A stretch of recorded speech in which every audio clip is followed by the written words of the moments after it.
For a long time, to be a scientist, to advance science, you had to be independently wealthy. Now, we'd like to think that that has changed, but has it really? Because this summer I got an email from a man in my hometown who's doing a PhD. His stipend was €18,500 a year. It's not taxed, but if it was taxed, it would be €19,614 a year, which is less than the national minimum wage. I brought it up in the Dáil, and the minister who took it told me that the line minister would write back. And indeed, in fairness to him, Simon Harris did write back, and he told me they were looking at the matter, etc., etc. It was all important to them.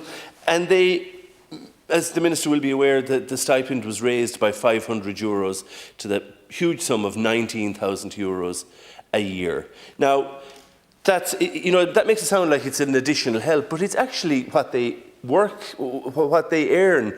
Because to be a PhD student, particularly in the sciences, you have to be working essentially 40 hours a day.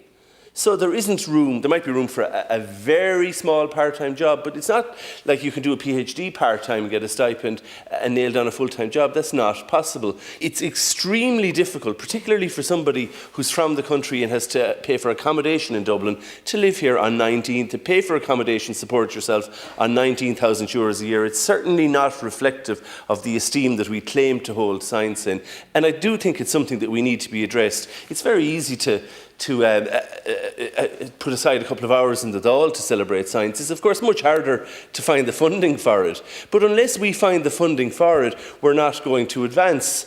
And we're not going to advance the status of Irish universities and the study of science in them, which is hugely important. And one thing I do wish to mention, as regards second-level students, there were 2 teachers who recently retired from Scariff Community College who year on year brought up students to the Young Scientists exhibition, who opened up the world of science to them, and I think I personally would like to pay tribute to them. T.J. O'Halloran and Liam Coyle, a whole generation of students owe them a debt of gratitude.